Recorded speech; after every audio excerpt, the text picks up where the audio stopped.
Sistema Fê-Comércio RS apresenta a energia que circula, o clima que vira, a força que rola, o aperto que passa, a ideia que troca, a gente que toca, o desejo que anda, o tanto que gera, a vida que gira. Sistema Fê-Comércio RS. Com você, a gente faz a economia girar. Com você, a gente faz a vida se movimentar. Sabe onde fica a Unimed mais próxima?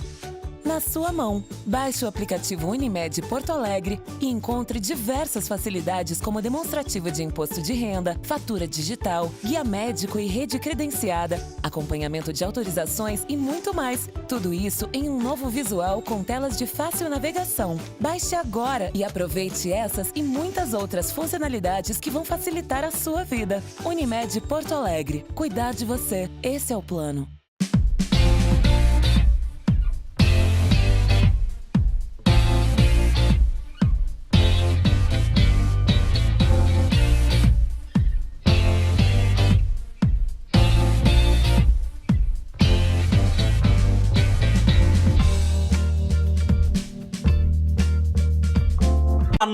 Boa noite. Eu converso com vocês direto aqui de Orlando, na Flórida. São 7 horas 3 minutos neste momento, 7:03, temperatura aqui na casa dos 16 graus. Bom, de imediato deixa eu cumprimentar o nosso convidado desta noite, Gilberto Simões Pires, que está lá em Santa Catarina. Boa noite, Gilberto. Boa noite, Diego. Tudo bem? Aqui são 10 horas, tudo maravilha. Nós estamos com 3 horas na frente e uma noite assim bem quente, está muito gostoso, não tem vento. Tá vendo que aqui atrás de mim a gente percebe que está tudo bem parado, que o vento realmente hoje é inexistente por aqui. Mas vamos lá, vamos bater um papo nessa nossa live hoje aí, Diego. Que maravilha. Bom, o Gilberto Simões Pires, para quem é de outros estados brasileiros e até de fora, é um comunicador de mão cheia, é um liberal convicto, é um sujeito que eu admiro muito, é meu amigo, e eu tenho a satisfação de estar com ele no grupo Pensar Mais, que é um grupo que ele criou, que congrega gente do Brasil todo, né, pensando soluções para o Brasil. E o Gilberto é administrador de empresas, o Gilberto é analista de mercado há muito tempo, e daqueles analistas de mão cheia, e também é editor do site pontocritico.com, que é o site dele, com as opiniões dele. Eu convido as senhoras e os senhores também a participarem, tá? E a lerem as opiniões do Gilberto. Nós vamos falar da presença do presidente Jair Bolsonaro lá em Davos, no Fórum Econômico Mundial. E a pergunta que está proposta nesta noite é: o Brasil no caminho da liberdade econômica? Estamos no caminho da liberdade econômica a partir de agora, com este novo governo, com Paulo Guedes no Ministério da Economia? Essa é a pergunta que eu estou propondo para o Gilberto Simões Pires. Gilberto, eu estou com o discurso do presidente, a fala do presidente, que por sinal surpreendeu, porque ele tinha meia hora para falar, podendo até ter estendido. Ele optou por falar 6 minutos. E eu tô com esse discurso aqui, vamos rodar e depois a gente comenta em cima? Lógico, vamos nessa. Então vamos lá, eu vou rodar a fala do presidente Jair Bolsonaro lá em Davos, no Fórum Econômico Mundial. Vamos assistir. Membro do G20, também é membro da comunidade dos países BRICS e possui, além do mais, uma imensa e diversa biodiversidade. Senhor presidente, estamos conscientes de que o Brasil passa por um período de transformação decisiva sob a sua liderança. E dessa forma, estamos ansiosos para ouvir a sua palavra. O senhor tem a palavra.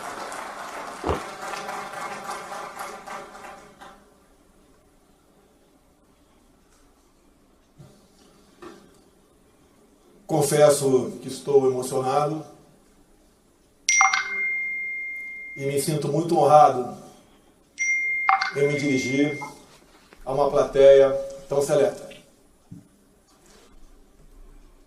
Hoje em dia, um precisa do outro. O Brasil precisa de vocês. E vocês, com toda certeza, em parte, precisam do nosso querido Brasil.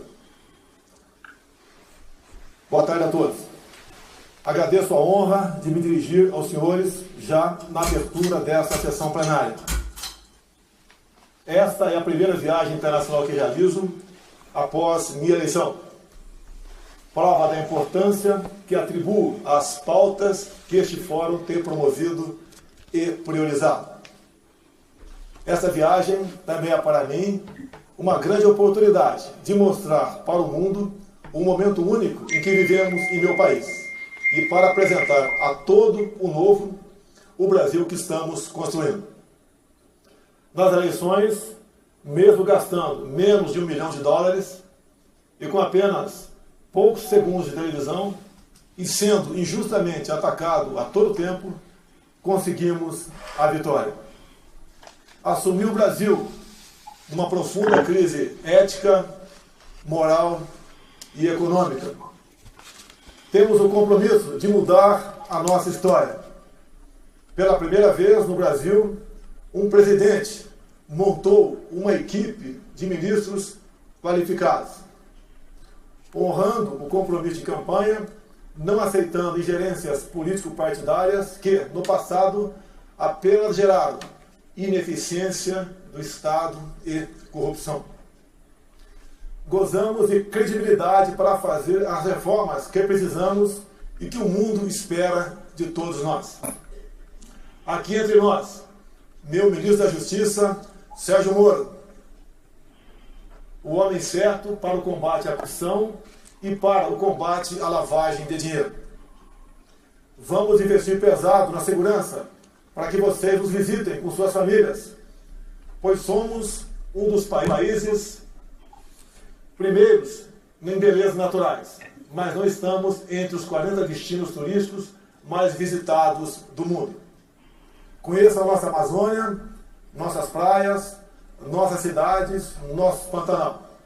O Brasil é um paraíso, mas ainda muito pouco conhecido. Somos o país que mais preserva o meio ambiente. Nem outro país do mundo tem tantas florestas como nós. A agricultura se faz presente em apenas 9% do nosso território e cresce graças à sua tecnologia e graças à competência do nosso produtor rural. Menos de 20% do nosso solo é dedicado à pecuária. Essas commodities, em grande parte, garantem superávit em nossa balança comercial e alimentam boa parte do mundo. Nossa missão agora é avançar na compatibilização entre preservação do meio ambiente e da biodiversidade, com o necessário desenvolvimento econômico, lembrando que são interdependentes e indissociáveis. Os setores que nos criticam têm, na verdade, muito o que aprender conosco. Queremos governar pelo exemplo e queremos que o mundo restabeleça a confiança que sempre teve em nós. Vamos diminuir a carga tributária, simplificar as normas, facilitando a vida de quem deseja produzir e empreender, investir e gerar empregos. Trabalharemos pela estabilidade macroeconômica, respeitando os contratos, privatizando e equilibrando as contas públicas. O Brasil ainda é uma economia relativamente fechada ao comércio internacional. E mudar essa condição é um dos maiores compromissos deste governo. Tenho certeza de que, até o final do meu mandato, nossa equipe econômica, liderada pelo ministro Paulo Guedes, nos colocará no ranking dos 50 melhores países para se fazer negócios. Nossas relações internacionais serão dinamizadas pelo ministro Ernesto Araújo, implementando uma política na qual o viés ideológico deixará de existir. Para isso, buscaremos integrar o Brasil ao mundo por meio da incorporação das melhores práticas internacionais, como aquelas que são adotadas e promovidas pela OCDE. Buscaremos integrar o Brasil ao mundo também por meio de uma defesa ativa da reforma da OMC, com a finalidade de eliminar práticas desleais de comércio e garantir segurança jurídica, das trocas comerciais internacionais. Vamos resgatar nossos valores e abrir nossa economia. Vamos defender a família, os verdadeiros direitos humanos, proteger o direito à vida e à propriedade privada e promover uma educação que prepare nossa juventude para os desafios da 4ª Revolução Industrial, buscando, pelo conhecimento, reduzir a pobreza e a miséria. Estamos aqui porque queremos, além de aprofundar nosso laço de amizade, aprofundar nossas relações comerciais. Temos a maior biodiversidade do mundo e nossas riquezas minerais são abundantes. Queremos parceiros com tecnologia para que esse casamento se traduza em progresso e desenvolvimento para todos. Nossas ações, tenho certeza, os atrairão para grandes negócios, não só para o bem do Brasil, mas também para o bem de todo o mundo. Estamos de braços abertos. Quero mais do que um Brasil grande, quero um mundo de paz, liberdade e democracia. Tendo como lema, Deus acima de tudo, acredito que nossas relações trarão infindáveis progressos para todos. Meu muitíssimo obrigado.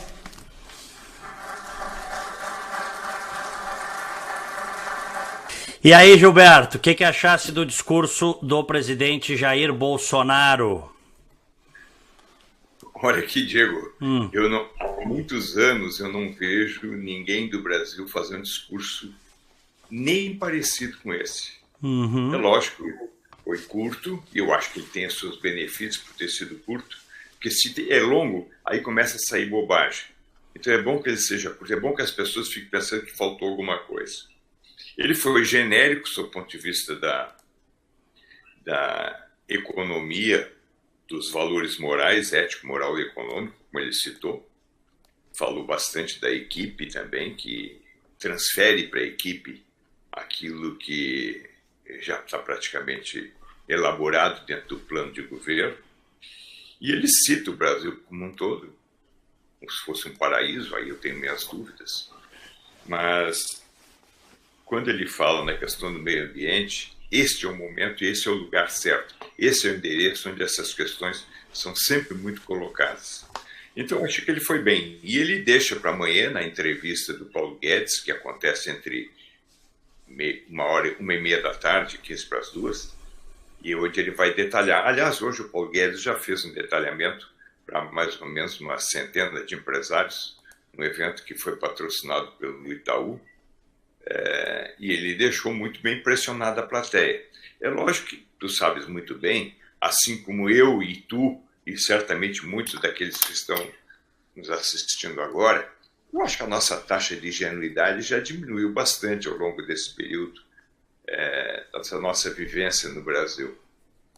Mas, de qualquer forma, o que o Guedes está dizendo é exatamente o que ele pensa e o que ele quer fazer.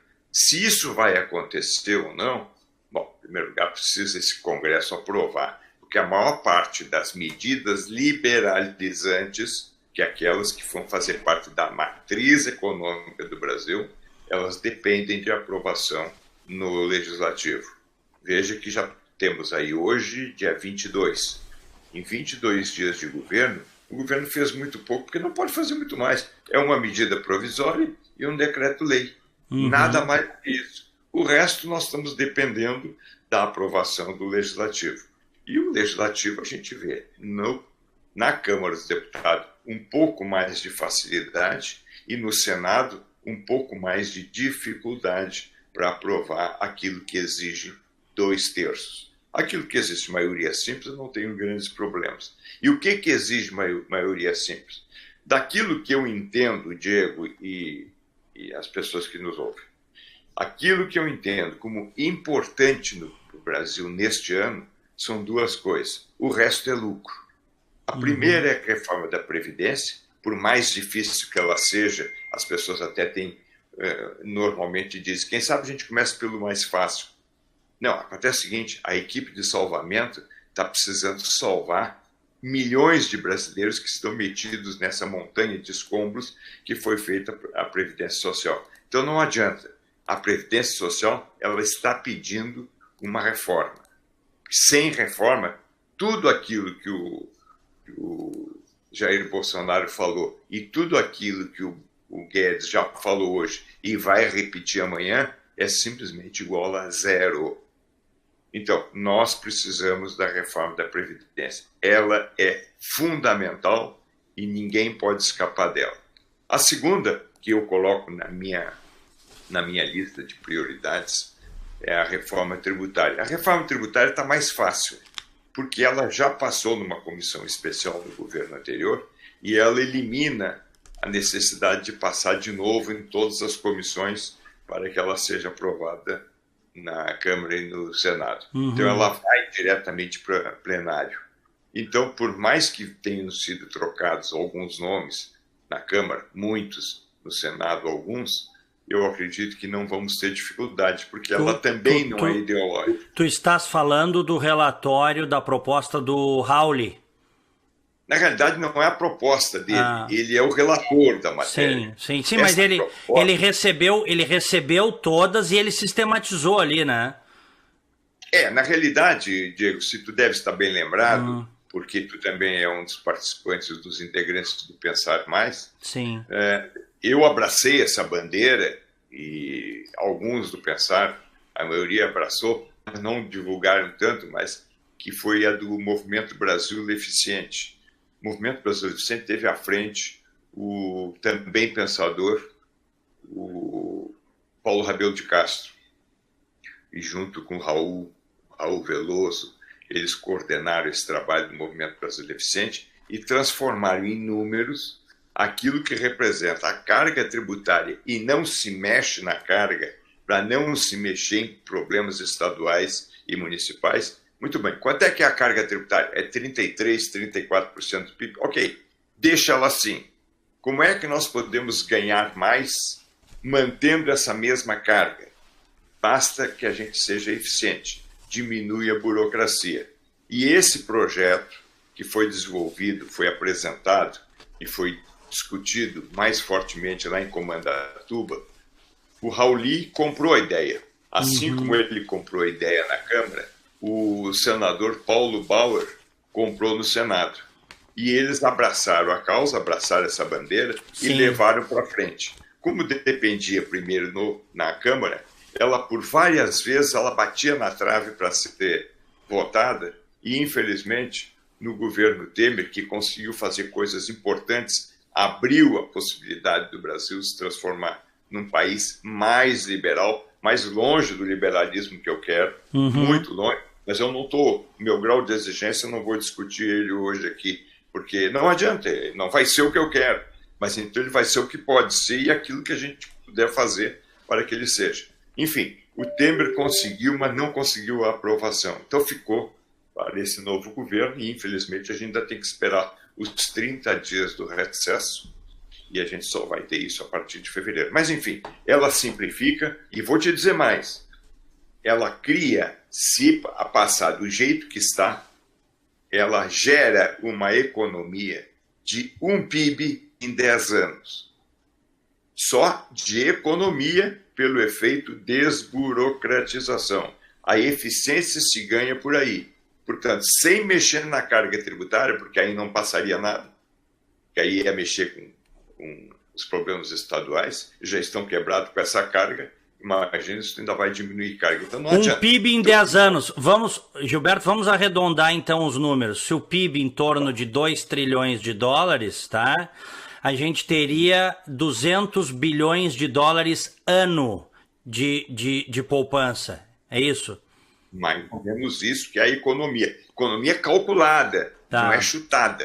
É calculada em cima da eficiência que pode se ganhar com esse projeto.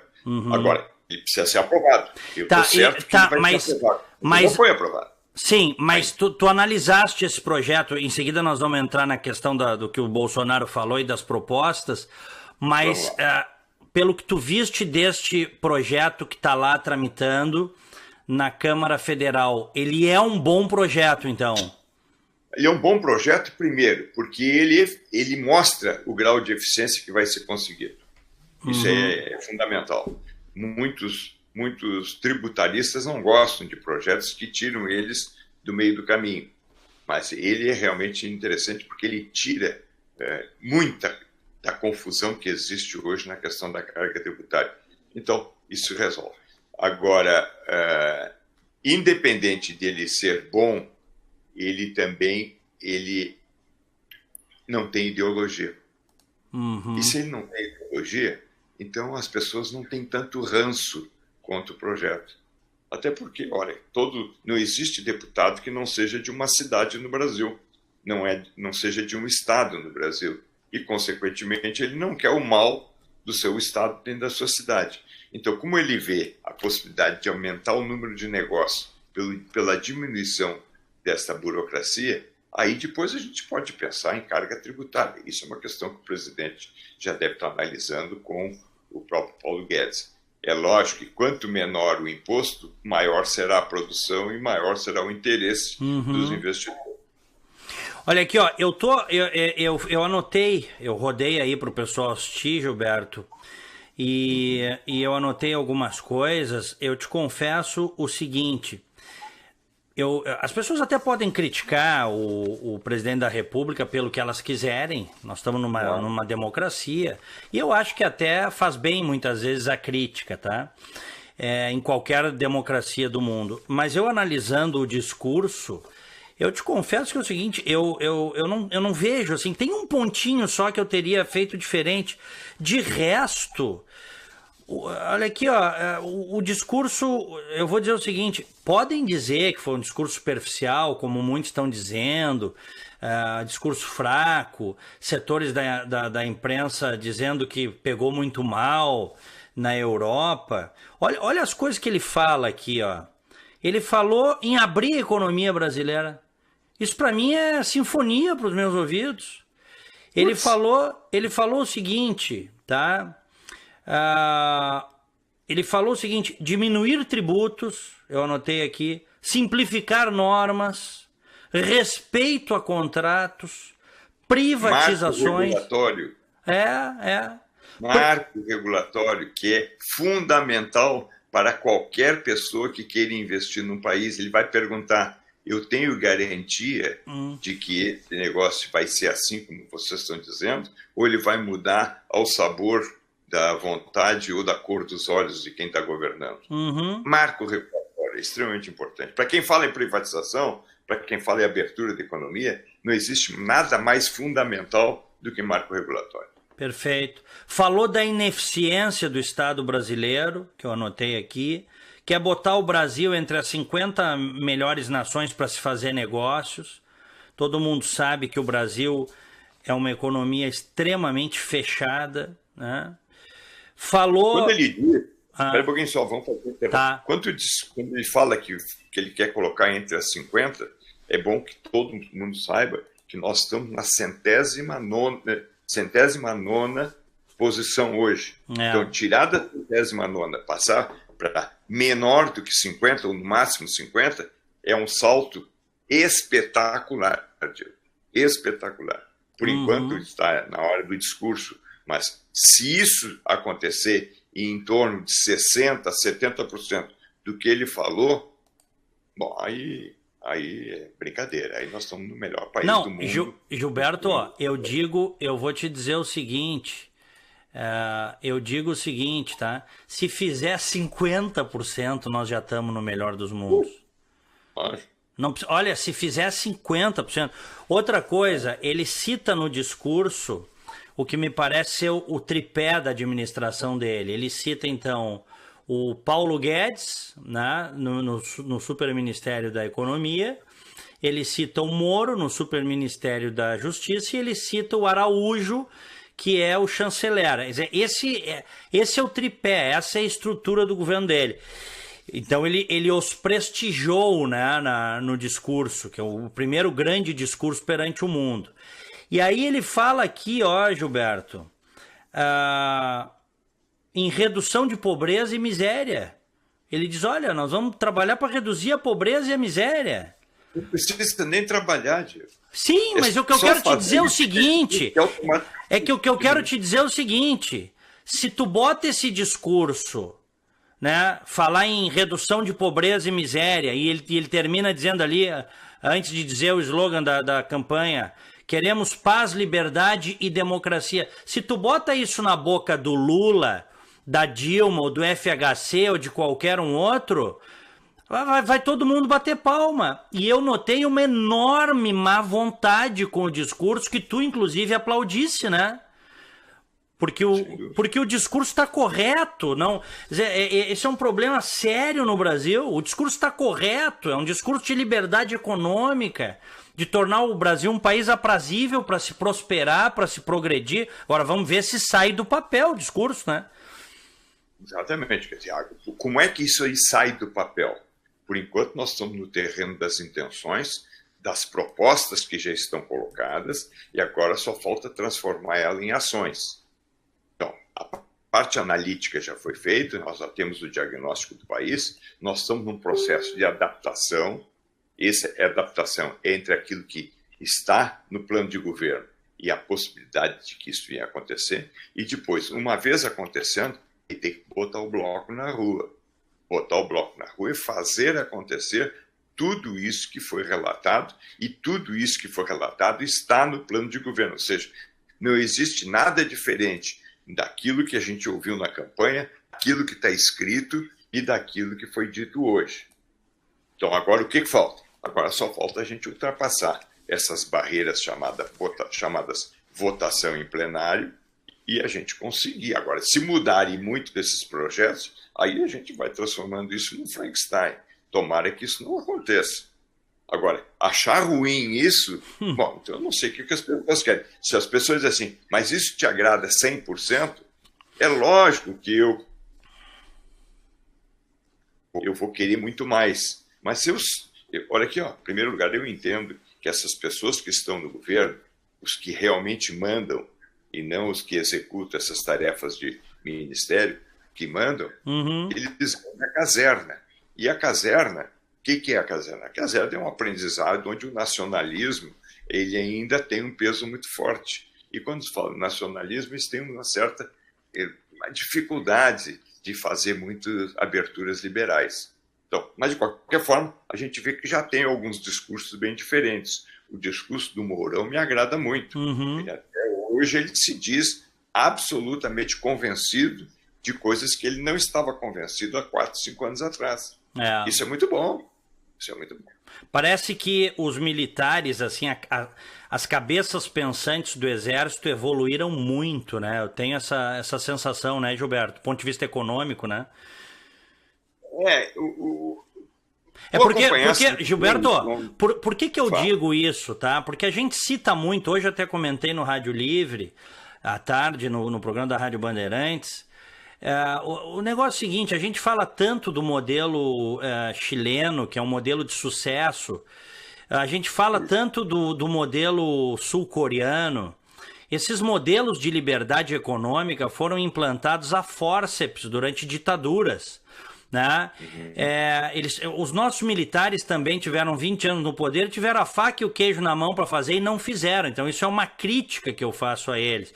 Então quando eu falo que eu acho que eles evoluíram, é por tudo isso que a gente está ouvindo eles falarem. Tu acabaste de dizer que tu achas que o Mourão é um cara que tem essa visão, né, de... Não tem outra saída que não seja economia livre. Não tem, não existe outra.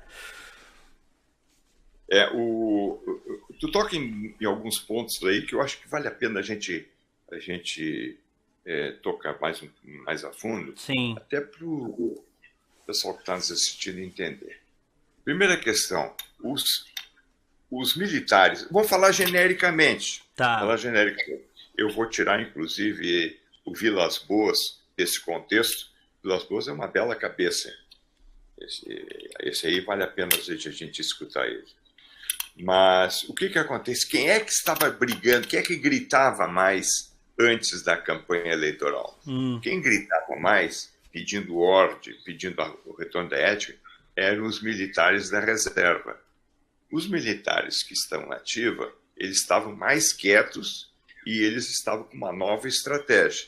E até dentro da própria caserna, da cantina, como se diz, sim, havia algumas discussões que depois acabaram sendo reveladas à boca pequena, dizendo o seguinte: o pessoal da reserva queria o mais radicalismo, e o pessoal da ativa dizia o seguinte: pô, mas vocês fizeram errado quando tiveram a faca e o queijo na mão.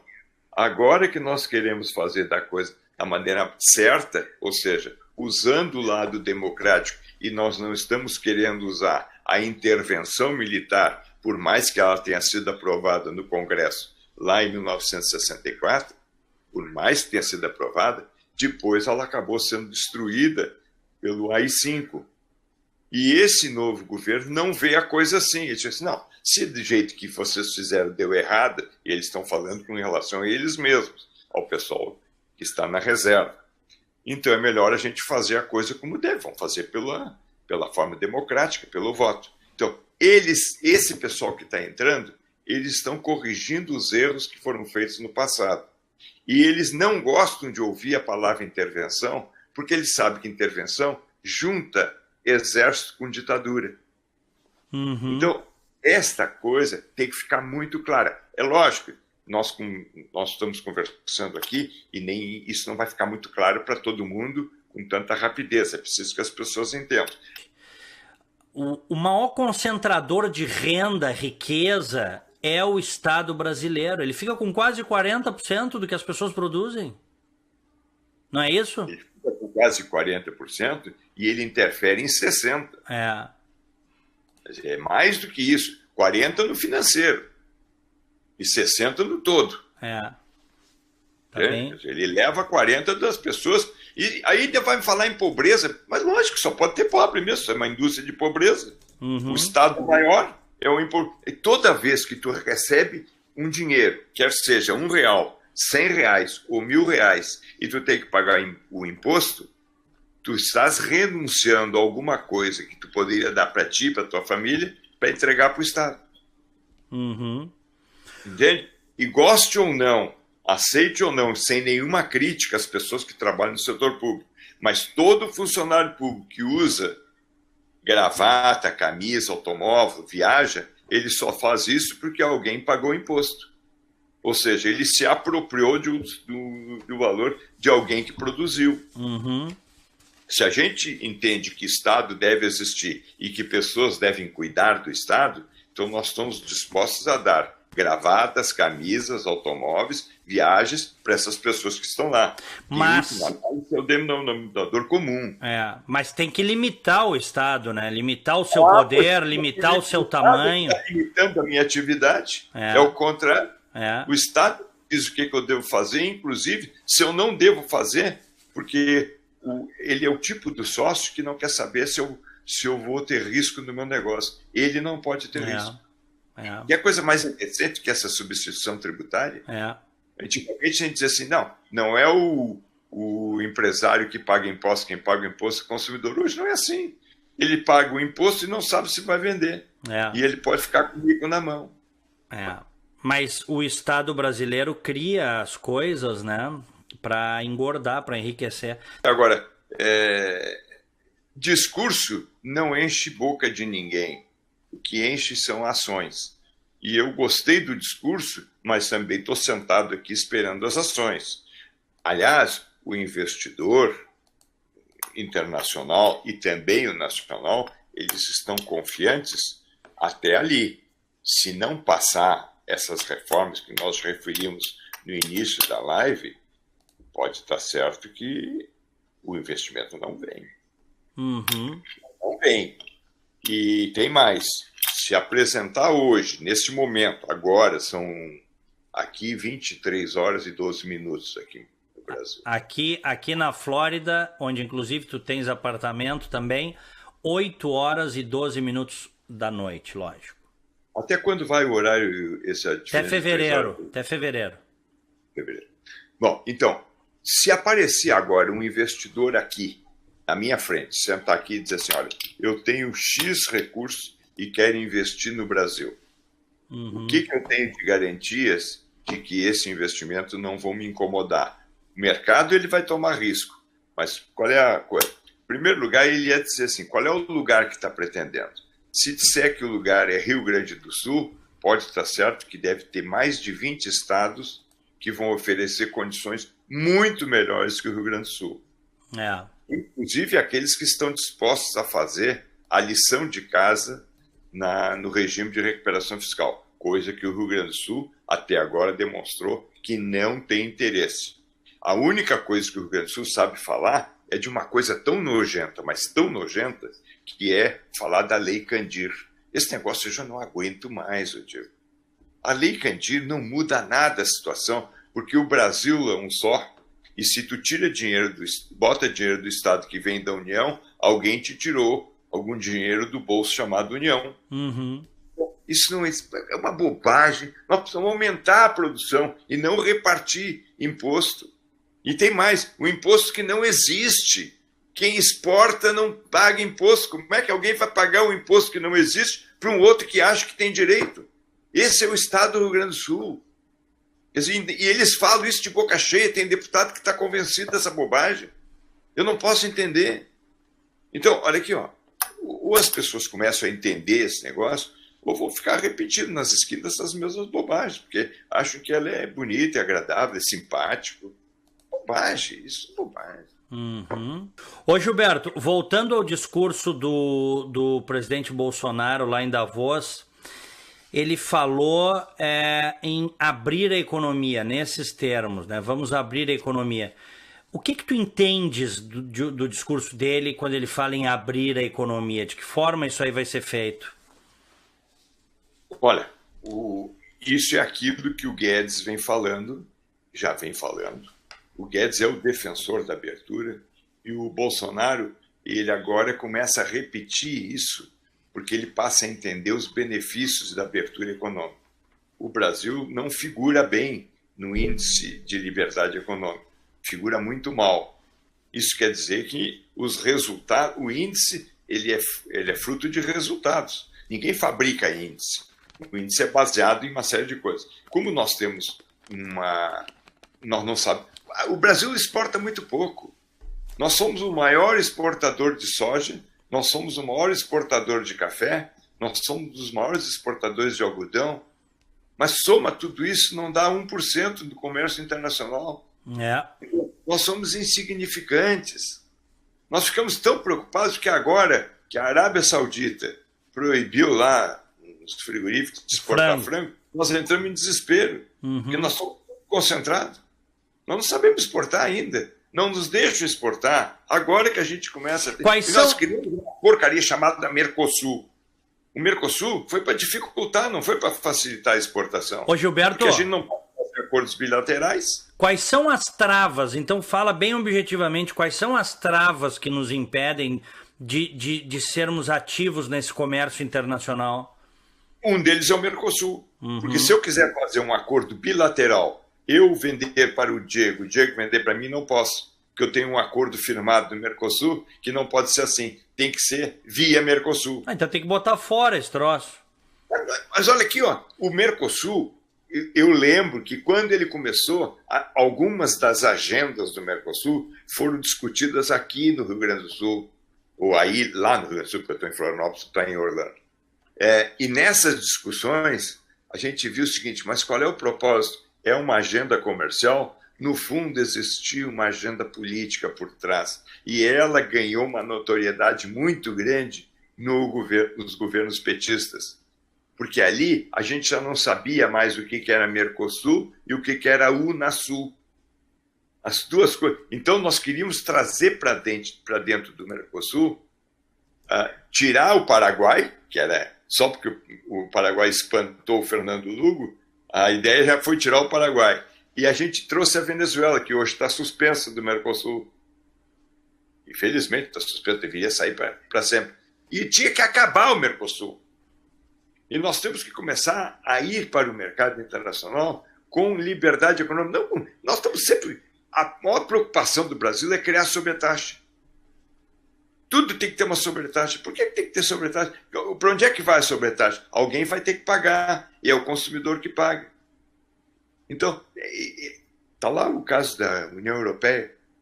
A União Europeia só sabe produzir sobretaxa agora. Os Estados Unidos querem fazer acordos bilaterais e tem gente que não sabe. Até porque o Trump, vou te contar uma coisa, o Trump é um grande empresário sabe fazer uma política empresarial, mas ele não sabe, ele é muito grosso. Ele é. Esse que é o erro dele. Agora, ele é um homem determinado. Ele está enfrentando o shutdown aí, nos Estados Unidos, com um cara que tem determinação. Não tem com ele negócio de acordo. Já tentaram até fazer um acordo. Quem sabe vão fazer por $1 bilhão. Não tem acordo, é 5.700 e não tem conversa. E tem 30 dias lá, ele está segurando. E olha aqui, porque ele é determinado.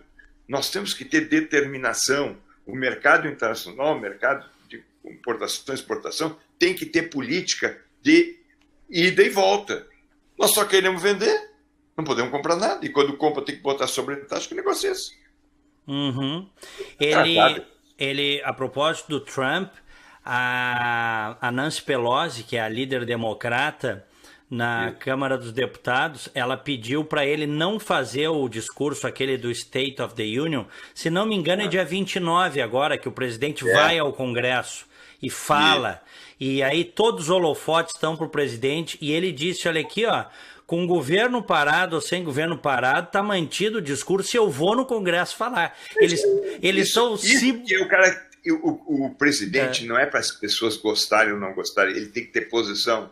Ele tem que ter firmeza, coisa que os nossos não. Nós inventamos, eu não sei se nós inventamos, mas nós gostamos muito do tal de politicamente correto. Foi uma porcaria que pode ter acontecido no Brasil, foi esse negócio de... Hoje, o Bolsonaro, inclusive, contrariou esse negócio do politicamente correto. Tanto é que ele disse que o Brasil passou por uma crise monumental de ordem moral, qual foi o que ele falou? Ética, moral e econômica. E é verdade. A gente dizer, não é bem assim, aí já é dourar a pílula. Não tem essa, não. É ética, moral e econômica mesmo. Matriz econômica bolivariana. Destruiu o país. A dona Dilma Rousseff acabou com as empresas distribuidoras de energia e também com as empresas transmissoras de energia. Só não conseguiu acabar com as geradoras. Aí quem acabou com as geradoras foi o clima. Essa senhora tinha que estar presa, né, pelo que ela fez ao país, né? E ainda por cima eu tenho pena dos presidiários que não tem que conviver com ela. Valeu, minha noite!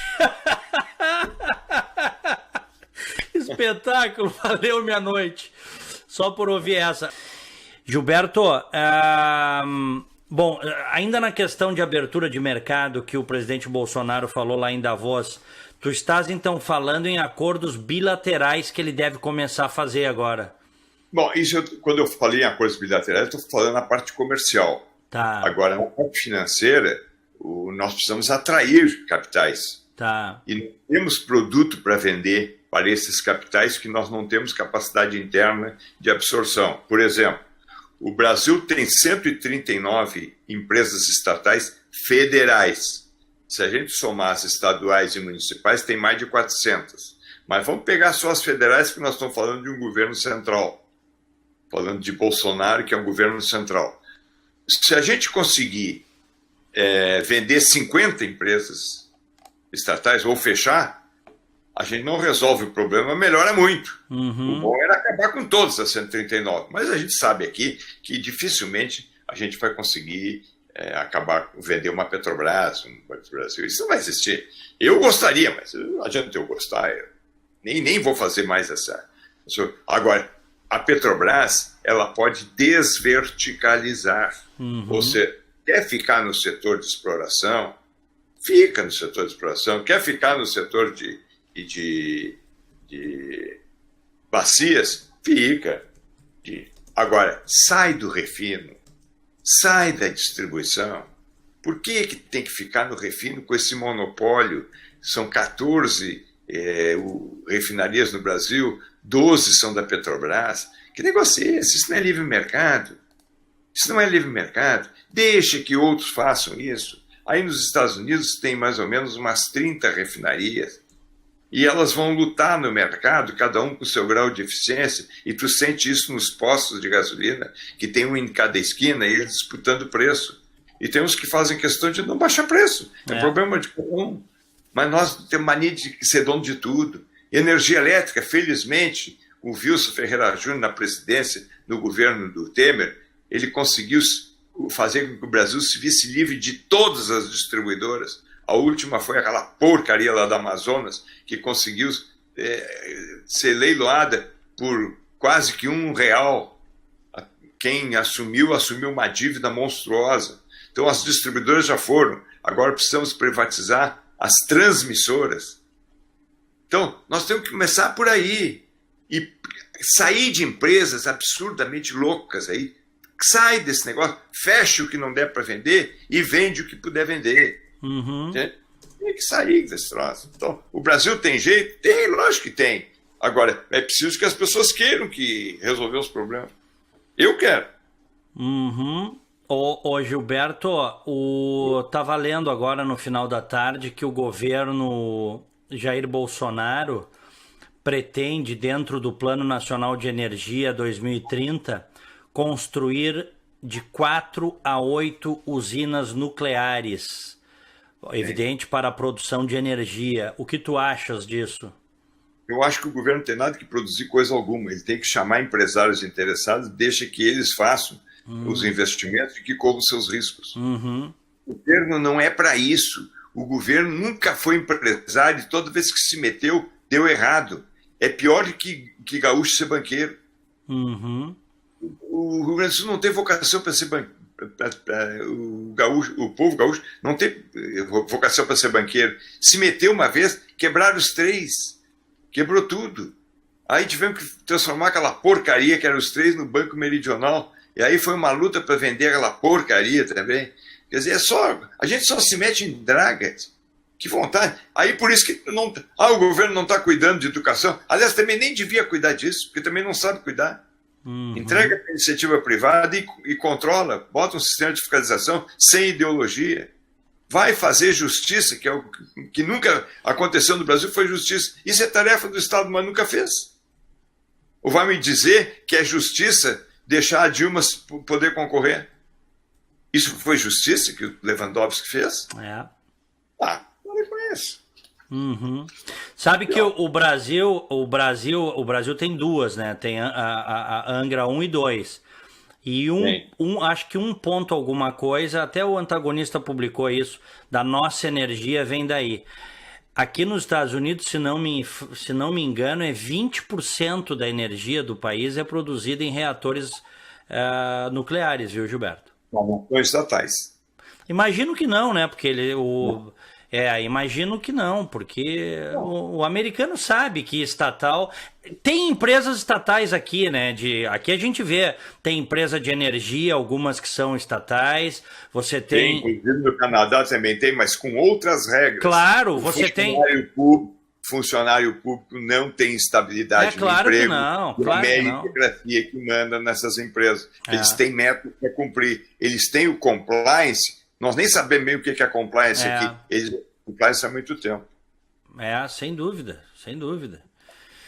E, enfim, eu recebi aqui agora... Aqui, só para terminar essa questão aí da energia nuclear, se ela é bom negócio, vai ter investidor. Se ela não é bom negócio, não tem investidor, porque ela não interessa. Sem dúvida. Olha aqui, enquanto a gente está falando aqui, o Paulo Moura mandou até para o grupo do Pensar, tem o jornal É o País, né? Que é um jornal tradicional, espanhol. Eu recebi agora aqui. Tu recebesse aí, é um negócio espetacular. A manchete do É o País na Espanha é o seguinte: Bolsonaro anima a los ejecutivos de Davos a invertir en el nuevo Brasil. E o É o País do Brasil, que é cheio de esquerdistas lá naquela redação, é o seguinte: o breve discurso de Bolsonaro decepciona em Davos. Eu vou mostrar aqui para vocês. Tá aqui, as 2 manchetes do mesmo jornal. Do mesmo jornal, gente. Tá? Pelo menos é o que eu recebi aqui, mas deve ser isso mesmo, né? Porque... É isso mesmo. Que coisa. Né? Que coisa. Gilberto, oi. Tá, pra gente fechar, de 0 a 10, como é que tá a tua expectativa, então, por essas reformas econômicas? De 0 a 10, 10 se passar. Aí é o seguinte, eu não dependo mais do executivo. O executivo eu dou 10. O legislativo ainda não tivemos a prova. Ainda falta esse exame. Eles não fizeram a prova. Então, se tu perguntar assim, os projetos são bons? Ótimos. E se a Previdência vier com uma proposta de regime de capitalização, aí eu dou 11. Agora, eu preciso que ela passe lá, porque de nada adianta eu ter um bom projeto e uma não aprovação. Uhum. Por enquanto, eu só dou 10 para o projeto. Ou não vou dar 10, vou dar 8, 9, porque tem algumas coisas ali que eu gostaria de que eles tivessem a minha linha liberal. Não vai ter, mas já o avanço seria muito grande. Uhum. Agora eu só preciso ver o exame do Legislativo. Sim, mas o que eu te perguntei é o seguinte, a tua expectativa para passarem efetivamente essas reformas? Na Câmara, eu vou te repetir o que eu disse no início do programa. Na Câmara eu tenho boas expectativas, no Senado não. Não é? Uhum. Não. Ainda não. Sim. Ainda não. Aliás, se tu fizer a contagem, nós temos 49 votos para passar. E nós precisamos... aliás, nós não temos 49 votos e nós precisamos de 41 para passar. Então, isso na Simples. E na PEC é 3/5. Aí, com 49, nós não passamos. 54, né? Precisa, né? 54. Então, vamos precisar mais. 308 na Câmara, 54 no Senado. Isso. Vamos lá. Gilberto Simões Pires, obrigado por esse bate-papo aí. Sempre uma satisfação conversar contigo. Vamos ver. Então tá. Um grande abraço para ti, para todo mundo aí. Vamos ficar nessa expectativa agora. Eu sou o tipo do agente, eu me considero um agente, eu sou um ativista. Eu não fico parado esperando, eu não sou otimista sem causa. É preciso que a gente faça a mudança, bota o jogador na posição certa, porque senão a gente pode não ter nenhum efeito na troca. Então nós temos que ser otimistas, mas temos que fazer alguma coisa para esse otimismo dar certo. Uhum. Se a gente continuar batalhando, eu vou continuar vendendo o peixe dentro do ponto crítico, explicando por que nós precisamos das reformas, isso é o nosso trabalho. Eu não vou ficar sentado aqui na rede esperando que tudo passe normalmente, não. Temos que ajudar os indecisos para que eles se decidam por um país bom, um país melhor, um país justo, não só aquilo que ele colocou ali, que é... Como é que ele colocou? Ele colocou ético, moral e econômico. Uhum. Então, nós precisamos que as coisas aconteçam. O econômico, senão também não adianta nada. Mas vamos acreditar que é possível, mas vamos batalhar para transformar esse possível em realidade. Uhum. Muito bem. Um grande abraço, Gilberto. Então, tchau, tchau. Valeu. Grande presença do Gilberto Simões Pires. Senhoras e senhores, obrigado aí a todos vocês. Não deixem de se inscrever no canal, de clicar no sino também. Sempre uma satisfação estar com vocês nessas transmissões aqui do meu canal do YouTube e da minha página do Facebook. Tá certo? Agradeço a todos pelo carinho, pelo prestígio, pela audiência. Estamos sempre juntos, tá bom? Valeu, fiquem com Deus. Tchau.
Sistema Fecomércio RS apresenta a energia que circula, o clima que vira, a força que rola, o aperto que passa, a ideia que troca, a gente que toca, o desejo que anda, o tanto que gera, a vida que gira.